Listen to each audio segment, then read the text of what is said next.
Hello po sa inyo and welcome po ulit dito sa Tuesdays with Dr. Dex. Isa sa mga tinatanong sa akin kung magpapapayat daw ba ang isang pasyente, automatic daw ba na magiging healthy na sila?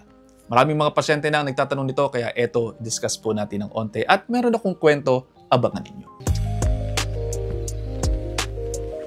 Dahil nga dito sa Tuesdays with Dr. Dex, gusto ko pong mas maging personal po sa inyo. Ito na, meron akong mga i-reveal tungkol sa sarili ko nung ako ay nasa kolehiyo. Pero balikan natin to. Sabi, payat naman daw siya, pero ang tanong ay healthy ba siya? Yan ang madalas na naririnig natin na tanong, pero ito, real talk. Hindi porke payat ang isang tao, automatic na healthy na siya. May mga pasyente ako, payat na payat sila, halos wala ng bilbil, pero nung nagpa-laboratory, merong fatty liver. Meron pa nga akong isang pasyente, pumayat nga dahil sa sobrang higpit ng kanyang diet pero tumaas naman ang kolesterol. Tumaas din ang uric acid.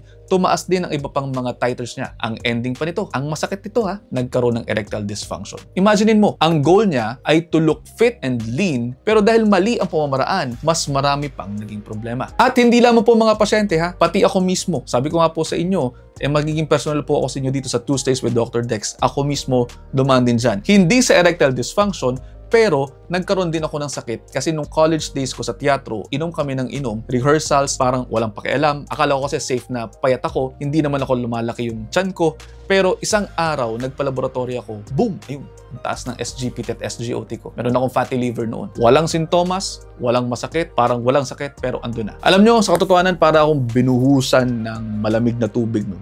Tapos sabi ko, teka, hindi pala porke payat ang isang tao, magiging ligtas na siya. Buti na lamang naagapan, ginamit ko yung natutunan ko sa nutrition or sa BS Nutrition, yung course ko, nagbago ako ng lifestyle, inayos ko yung pagkain ko, and eventually bumalik sa normal yung labs ko. At magmula nun, hindi na ako tumikim ng alak. Kaya alam mo, dito ko talaga na-prove na you can never judge the book by its cover. Pwede kang payat, pero inflamed naman ang organs mo. Pwedeng lean ang katawan mo, pero mataas ang cholesterol mo. Pwede kang mukhang healthy, pero papunta ka na sa diabetes. Health is not just about mirror. It is about the laboratories, the lifestyle, and the daily choices na hindi nakikita ng iba. Kaya kung ikaw ay yung tipo na nagyayabang na payat ka at hindi ka tumataba kahit anong kainin mo, maghinay-hinay ka, kapatid. Kasi baka sa loob mo, nag-iipon-ipon ka na ng mga sakit mo. Tandaan, hindi sukatan ng katawan lamang. Ang totoong sukatan, nasa dugo mo at nasa pakiramdam mo araw-araw. At minsan nga, hindi nga lang sa pakiramdam kung ano ang nararamdaman ng loob mo araw-araw.